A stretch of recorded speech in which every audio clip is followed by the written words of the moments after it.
Hi, everybody. I'm Nia West Bay. I am a member of the planning team from CLASP, and it is my pleasure to introduce Dr. Adriana Galvan as our lunchtime speaker. Dr. Galvan is a professor of psychology at UCLA with expertise in adolescent brain development. She received her BA from Barnard College, Columbia University, and her PhD in neuroscience from Cornell. Super excited to have her because her focus is on looking at adolescent brain science in terms of its implications for policy. So she'll be right on theme for everything that we've been talking about in the last couple of days. Excited to hear what she has to share with us. And with that, I will pass it over to Dr. Galvan. Thank you, Nia, for that kind introduction. Can everyone hear me? Someone can just wave and then I can see that you can. Okay, great. And thank you, Melissa, for interpreting for me. I really appreciate that. Okay, so I'm going to start by sharing my screen.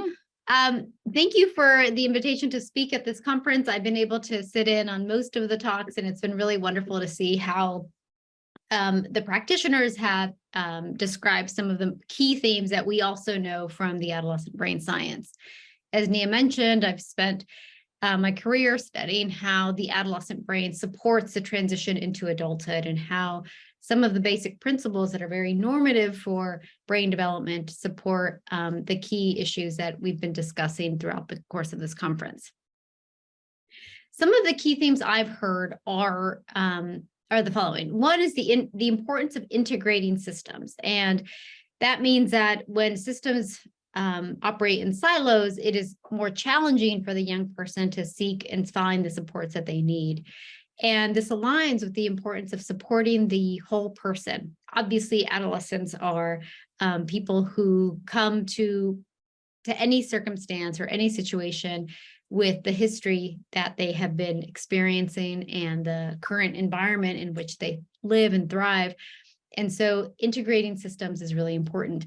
And this image that you're seeing is from a classic image from Yuri Bronfenbrenner. He is a developmental psychologist who coined ecological systems theory. And it's the notion that, and what's represented here, is that the individual is situated within multiple systems. The microsystem, that is the immediate family, the mesosystem, which is the neighborhood, the exosystem, the workplace, school, and the macrosystem, and that is the society in which we live. All of these things will impact the development of that individual. I work at the level of the most, smallest unit of analysis, which is the brain, but we recognize that all of these systems impact the developing brain.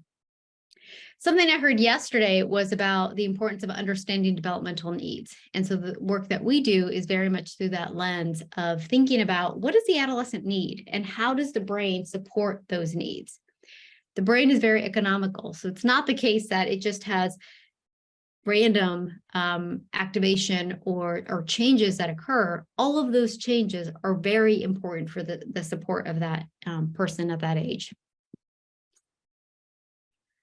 When I started graduate school, there was a lot of research on brain development in early childhood. So kids, toddlers, newborns, and we've learned a lot. We know that brain development is necessary to support key developmental needs and outcomes. So those needs at that age involve walking or talking or bonding with caregivers. The parts of your brain that develop most during that time help support those needs and those outcomes. But we've since learned that there are also adolescent brain developmental needs that support the changes that occur as young people transition into adolescence and then into adulthood. And the brain developmental changes are not the same, but they also offer a window of opportunity for what we call plasticity. That is the receptiveness of the brain to take in information and redirect behavior based on the environment. Before I go on any further, I'll talk about what I mean by adolescence.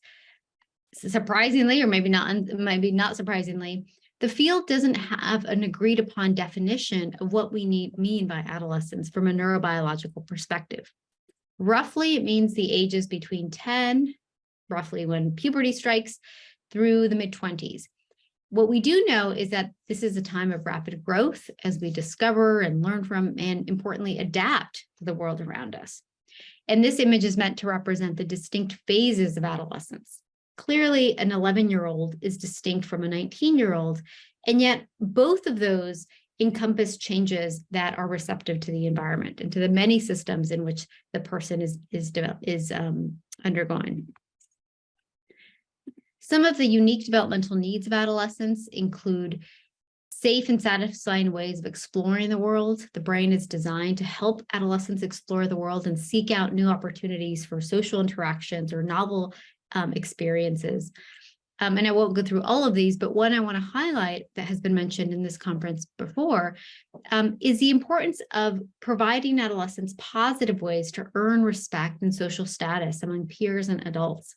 One of the hallmark differences between a child and an adolescent is the recognition of when someone is treating you with respect, is recognizing and honoring who you are, your interest in exploring different identities. All of that happens during adolescence, and in part because the brain regions that support that recognition are becoming more active. The other one I'll note is that the continued relationship with peers and adults is really important, and receiving warmth and support from parents and other caring adults is what will help adolescents thrive. And this is something that all the previous speakers who work directly with adolescents have spoken about. I'll share a few things about what we know about the adolescent brain. The first is that adolescence is a distinct neurodevelopmental phase of life. Now, maybe this seems obvious, but 10, 20 years ago, we didn't realize that the neural connections that are established during adolescence are distinct from people who are younger and older in life. And one of the key things that happens that you may already be familiar with is that the prefrontal cortex, which is the part of the brain right above our eyes, continues to change. This image by Jay Geet's group was published in 2004. And what it's showing you is that as the brain in this image becomes more purple, that's representing increased gray matter volume. Decreased gray matter volume. So what that means is that the brain has been pruning away through adolescence and into the early 20s, synapses or connections that are no longer serving them. And that is actually the hallmark of maturation, which is eliminating brain connections that do not support the current developmental needs. The second thing that happens during adolescence is that the connections among brain regions from the prefrontal cortex, for example, to brain regions that help you process emotions or rewards or evaluate risks, those connections are strengthened. And the reason that is important is because those connections help us respond more quickly, evaluate circumstances, determine the cost-benefit analysis of an action. And adolescence is primed to support those neurodevelopmental changes. And that's what makes adolescence a distinct neurodevelopmental phase. We also know that the brain shows an exaggerated response in what is sometimes called reward regions. On the left, you're seeing brain regions that light up or are active when we present participants with a reward. And on the right, what you're seeing is a graphical representation of the exaggerated response that adolescents exhibit compared to children and compared to adults. In this particular study that you're seeing data from, we used money to entice adolescents to elicit a reward response. But we've seen it with all types of rewards, whether those are social rewards or primary rewards like a drop of juice or something like that. All of them point to the fact that there's something very special about how the brain evaluates rewards during adolescence. And by rewards, I mean things that are motivating to us. If we present an adolescent with something that is motivating to them, they're more likely to approach that reward than is an adult or a younger child. The research on adolescent brain development has also showed us that it's important to recognize and honor individual differences. Usually, developmental neuroscience studies kind of group together all adolescents into one bucket. And that's not recognizing how each person comes to the MRI scanner, for example, in my case, with their own developmental history. And if we don't acknowledge that, then we're missing a huge part of the puzzle. I show this picture here to illustrate the vast diversity among people that we call the same age. So everybody in this picture is an 8th grader who's 14 years old. And I took the picture, it's my nephew's class actually from a few years ago, because I was so struck by the differences in physical development that is apparent. So for example, the little boy here in the middle, the blonde child, looks much younger, in my opinion, than a 14-year-old. And the one to his left looks older than a 14-year-old. But this is where, the old adage that age is just a number really comes into play, because although we may treat people of one category of development in the same way, we have to keep in mind the remarkable differences among them, both physically, emotionally, and psychologically.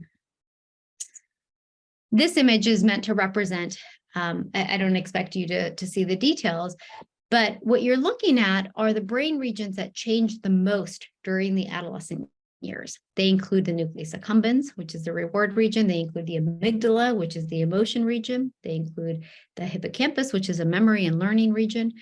But what you're meant to take away from this picture is that although there are general trends in how most adolescents change in their brain during this time of life, the lighter gray lines represent the vast individual differences, that whereas some individuals may show increases in a particular brain region during adolescence, others show a decrease. And so this is just meant to highlight that individual differences are not simply in the psychological domain, but also in the neurobiological domain. There's also a lot of variability in brain maturation within ages. This picture is from a paper published by Dojenbach in 2010. And again, there's a general trend towards increasing maturation in the brain, but not everyone reaches the same level of maturity at the same time. And the reason this is near and dear to my heart is because as a neuroscientist, sometimes I opine on juvenile justice cases or speak to legal scholars, and they always want to know, well, when do we know for sure that someone is an adult? And that's challenging to determine because we use age as the proxy for eligibility for most privileges in the United States, including driving and voting and serving in the military. And that age of majority is 18, as you all know. But yet there's vast individual differences within that.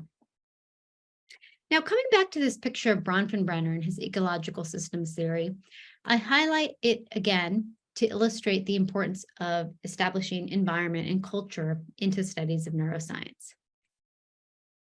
Oops, sorry about that. Here, culture is defined as a system of values and beliefs and practices that constitute one's environment. And recently, Eva Telzer, who is at the University of North Carolina, Chapel Hill, published a really important paper showing that there are calling for a greater need to attend to culture in the study of brain development. What she found in a meta-analysis is that although we publish a lot of studies of adolescent neuroscience and how the brain is developing, in a study in which she examined 3,700 publications, she found that close to 80% of them did not report even the ethnicity of the participants. And this is missing a big piece of who and what makes up the people that we aim to study and support. A few years ago, the journal Nature published a series of articles about adolescence, and that was a huge win because it called attention to adolescence as an important period of life to pay attention to. And one of the articles noted that about 25% of the world's population is between the ages of 10 and 24. 9/10 of those young people live in low and middle income countries. And yet 90% of our current data about adolescence comes from high income countries. And of course, there's great variation in income and income inequality among these high income countries, but yet it's just a reminder that we need to do better about representing and generalizing our findings to adolescents who are not within the Western data where most of these data come from. I'll just skip this really quickly. I also want to point out some research that we've been doing on the relation between basic needs and brain development. And this feeds into the Bronfenbrenner ecological systems theory of how the individual experience plays into brain development. We've been doing a lot of research on sleep. We know that sleep is a basic need that suffers during adolescence. This is an image from the National Sleep Foundation with its recommendations of how much people should be sleeping at different ages. You won't be surprised to learn that adolescents in the United States do not achieve the recommended amount of sleep. And again, not everyone needs the same amount of sleep, but we know that people need more than 4 hours of sleep per night in order to function appropriately in the next day. The reason this happens is related to a few things. One is that there's something called a circadian sleep delay that kicks in around the time of puberty. What this means is that because melatonin, the hormone that helps us feel sleepy at night, and people of all ages, doesn't kick in until later in the night in people who are undergoing puberty or shortly thereafter. So that means that the feeling of wanting to sleep is different between adolescents and adults. So that's one reason. The second is that young people have later bedtimes, in part because of the circadian sleep delays, but they also wake up really early because of needing to go to school. The American Academy of Pediatrics a few years ago recommended that all schools should shift their start time to later in the day, but that didn't happen uniformly. And so young people are generally going to bed later and waking up earlier. Finally, obviously, the technology use before bed has shown an uptick in recent years, and so young people are also staying up to do that. This brain image that I'm showing you shows, if you squint, you can see something called the suprachiasmatic nucleus. It's a little purple circle represented here. That's the part of the brain that has a relationship to light. And so it is more sensitive during adolescence than it is later in life. And so when you look at an image at a phone right before bed, it tricks your brain into thinking that blue wave light tricks your brain into thinking that you should be wide awake. And so it's harder for young people to fall asleep. This matters because sleep is associated with general health and well-being.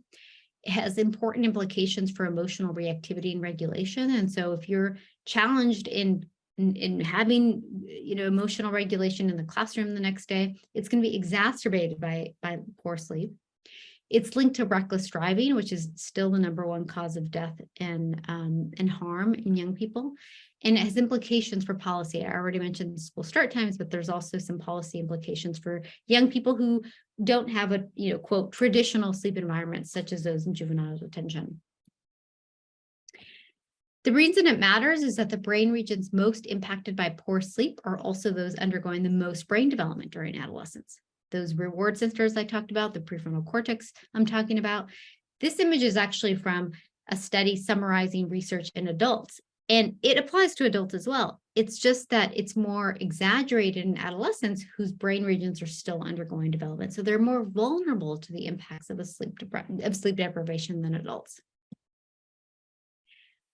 I'm going to skip this just in the interest of time. It's a study we've recently done with the support of the William T. Grant Foundation to examine how sleep environments impact sleep hygiene among young people in Los Angeles. I'll just summarize to say that when we looked at brain connectivity, that is how those connections are being formed, we found that those who had better brain health, unsurprisingly, had less sleep disruption throughout the 2 weeks that we studied them. The sleep disruption was measured with a watch called an actigraph that measures how many times you wake up during the night, how restful your sleep is, how long do you sleep. And conversely, those who received worse sleep were those who showed less brain connectivity at the same age as those who had received better sleep. Because this was a very extensive study that I'm not going to go into, we were able to examine what caused that sleep disruption. And here were some of the potential culprits of poor sleep disruption or of sleep disruption. We thought maybe the noise level had something to do with it, the temperature in the room, the light in the room, how comfortable their bedding was, the technology used before bed. On the right, what you're looking at are pictures from the different images, the different sleep environments of the participants who were in our study. They ranged from very chaotic environments to much more less chaotic environments as we examined young people in all neighborhoods in Los Angeles. And what we found is that basically none of these really predicted brain development. That is, these factors were not as important in their brain development as we figured, except for one, and that is the pillow comfort. So in a long list of questions about their sleep environment, we asked adolescents to tell us, how is your pillow comfortable? And we were actually quite surprised to learn that those participants who reported less comfortable bedding or pillows were the ones who showed greater sleep disruption.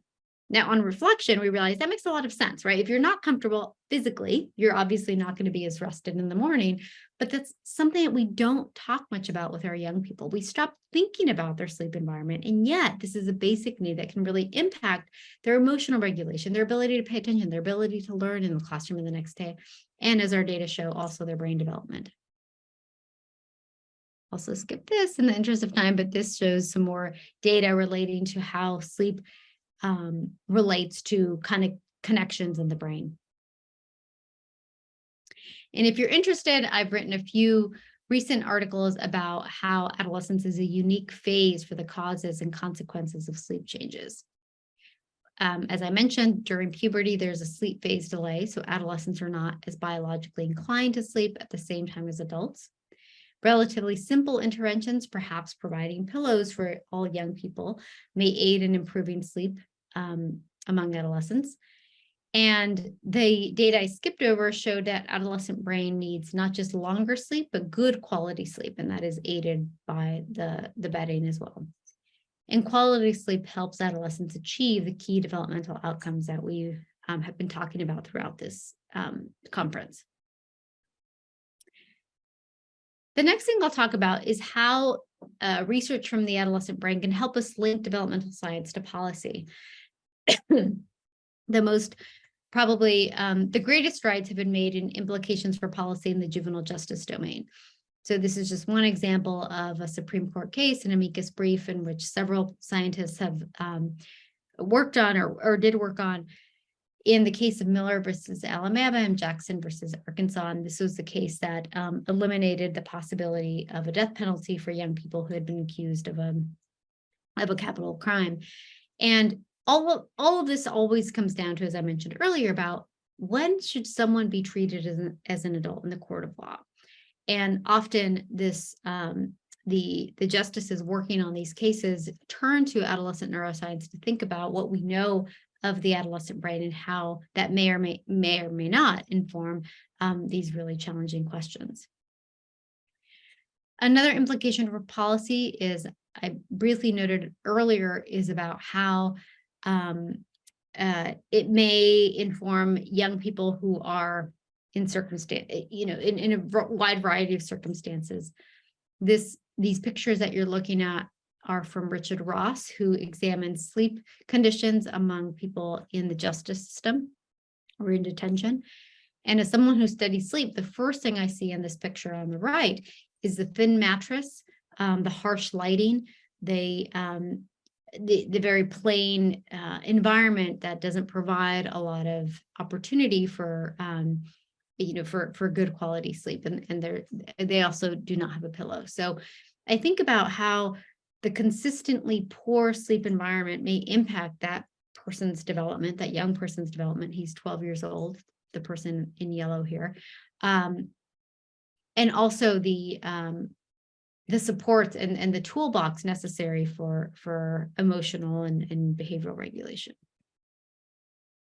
I already mentioned how this research may have implications for school start times and the need to improve and optimize the circumstances that allow young people to get the amount of sleep that they need.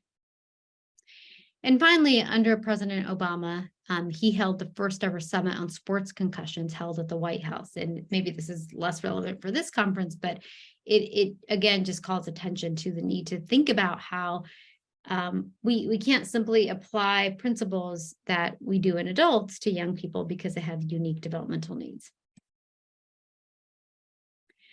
The last thing I'll talk about is how the adolescent brain has hopefully helped us shift some cultural narratives around adolescence. And I think among this audience here and building on the previous speakers, there's a lot of respect among the practitioners we've heard from in adolescence, and recognizing that who they are and honoring who they are not only helps them thrive and grow, but is aligned with the changes that are happening in the brain. The brain regions that are becoming better at sensing respect or disrespect, or better at sensing the true connections, grow during adolescence. And so all of this can help us shift cultural narratives around young people. That same series of Nature articles that I mentioned earlier included one editorial that said that adolescence research must grow up. And I couldn't agree more. That oftentimes there is this narrative that adolescents are crazy, or using the changes in the brain, and again, the very normative changes in the brain, to suggest that this explains, quote, the terrible teens. And that narrative simply does not help young people. Pathologizing a very important time in life as one of trouble and one we just simply must get through does not honor the fact that this actually serves a function, and the need to connect to people, the interest in novelty seeking, the more likelihood of taking risks. All of that is in support of helping young people transition into adulthood and leave the nest, so to speak.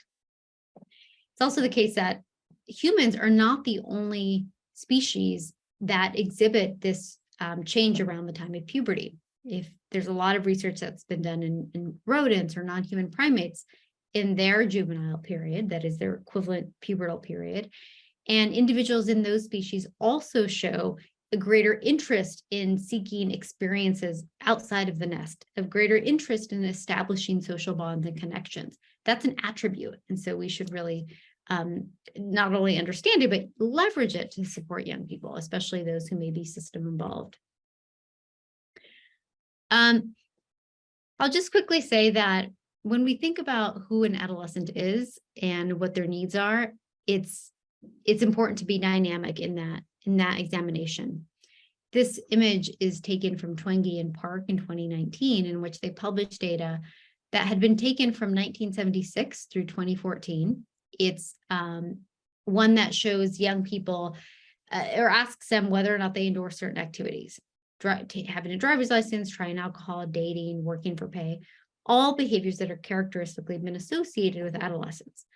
And what they found is that those are pretty steady state and very high levels of endorsement through the 70s and 80s and early 90s. But in the mid-90s, this precipitously dropped. That is, yes, less young people or adolescents were saying that they had a driver's license, or that they had tried alcohol, or even that they dated. And this is just a reminder of the dynamic nature of the people that we serve. That obviously, some have explained that, well, in the mid-90s, there was an uptick in social media use, and maybe that contributes to changes in characteristic adolescent behaviors.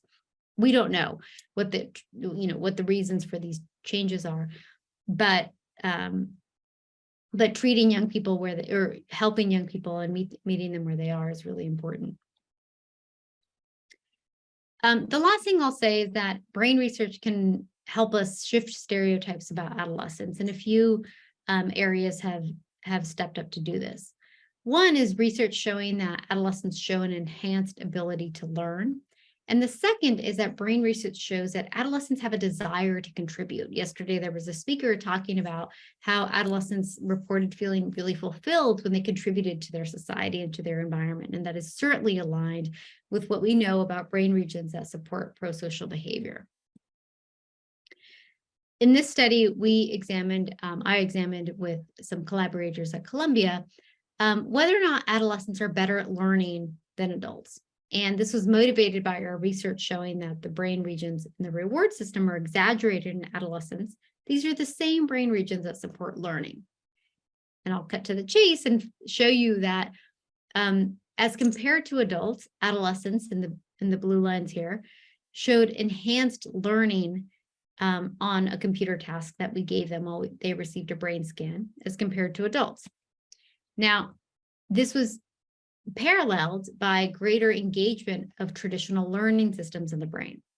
What you're looking at here are brain activation patterns in the hippocampus, which is a learning system shown on the top row there, and the striatum, which is another learning system that is also associated with reward in the bottom. What you're meant to take away from this is the greater activation that adolescents exhibit as compared to adults, and that natural inclination to be more interested or show greater engagement when learning a new task in the adolescents is what supported their greater learning ability.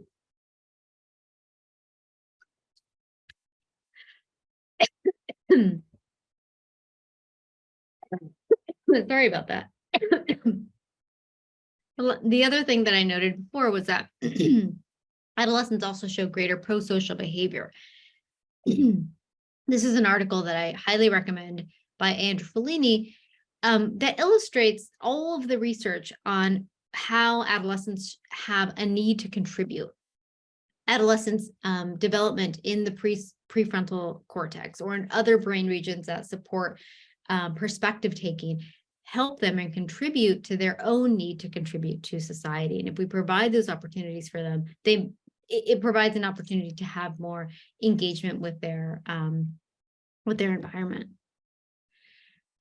This image is from Sarah Jane Blakemore's work showing that pro-social behavior. She examined it in pre-adolescents through people in their mid-20s. There was a peak in pro-social behavior in individuals between about 15 and 20 years old. And so, contrary to some narratives about adolescents really thinking about their own needs and maybe less so of others, this research suggests that they have their interest in social behavior that benefits others is on the upside or on the upward trend in the adolescent years. So I'll just close by saying that adolescent neuroscience has made great strides in the past 15 or 20 years in thinking about how the adolescent brain is a benefit and there to support young people as they transition into adulthood. But there are some things that we can do better. One is to invest in adolescence and adolescent research. From that same Nature article, there was a note in the editorial saying that a modern healthcare system without a focus on the unique challenges of pediatrics or geriatrics would be unthinkable. Yet there is no similar effort on behalf of adolescents. And certainly from the talks we've heard over the past 2 days, and starting with Angela Diaz, she made such an important and compelling case for the importance of an integrated healthcare system to address the needs of young people, but as this, a greater adoption among all people and in our government would be really beneficial. Cognitive neuroscience can do better at identifying ideal points of intervention. I'm often asked, well, when's the best time to intervene and support a young person? Is it at age 14? Is it age 16? That's something that we don't yet have an answer to, and that's also really important, especially when resources are limited and we need to target participants of a particular age group. Eliminating a disdainful attitude toward young people is really important. Again, in this audience, I doubt that is the case, but among others, when speaking to parents or even sometimes, others who work with adolescents, the disdainful attitude is certainly not going to help make them feel valued and respected. And finally, there's a lot of interest in understanding the relation between mental health and social media use, and whether or not social media use does cause an increase in mental health concerns or issues. Actually, the jury's out. There's a lot of assumptions about that, but the data don't suggest that is the direct culprit. And instead, focusing on experiences that boost mental health in a preventative sense and honoring the interest in exploration and discovery during the adolescent years will also help prevent adolescents from reaching crisis. A few colleagues of mine recently published an article in Newsweek noting that a narrative about mental health may actually be hurting our young people. That is, focusing only on the negative attributes of adolescence may actually be a counterproductive way of drawing attention to what is a very important and newsworthy time of life.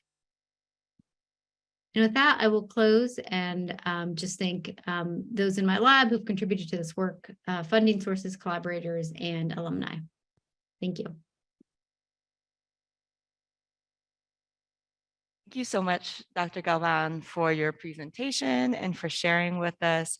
I think my big takeaway is that everything about adolescent brain development says that they should be front and center in these policy spaces, and that we should be, keeping that in mind as we do our work and help to change that narrative about young people. I'm going to give it 1 minute to see if anybody joining us online or in person has any questions. Hi, so you mentioned some policies like regarding like the start times of schools to improve adolescents' brains, but I was wondering what's the current state of the government policies decisions that puts the neuroscience of adolescents' brain in the forefront? And like other than like starting schools at a later time, what are some other ways that we can improve youth mental health? Yeah, it's a really good question. And, I didn't show some data showing that actually getting more sleep does improve mental health directly, that these data show it.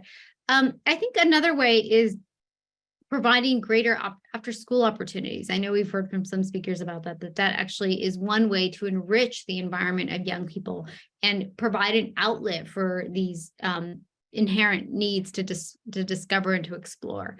The other one is briefly mentioned in the juvenile justice system, where we know that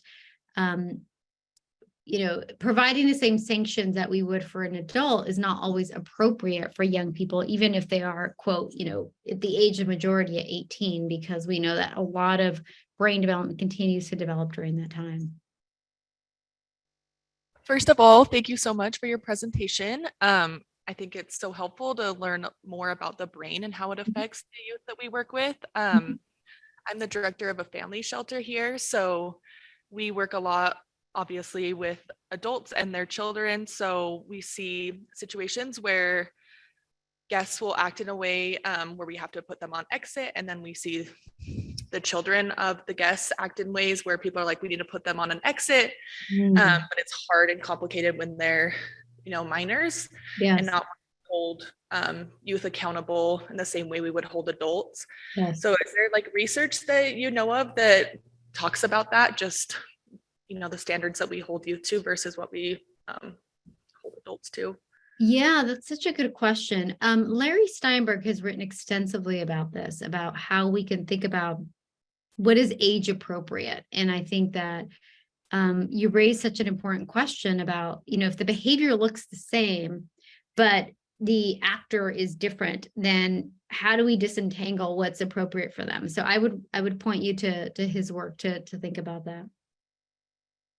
All right. In that case, thank you so much, Dr. Thank Galvan. you, Nia, for the invitation. This was great. I really enjoyed the conference.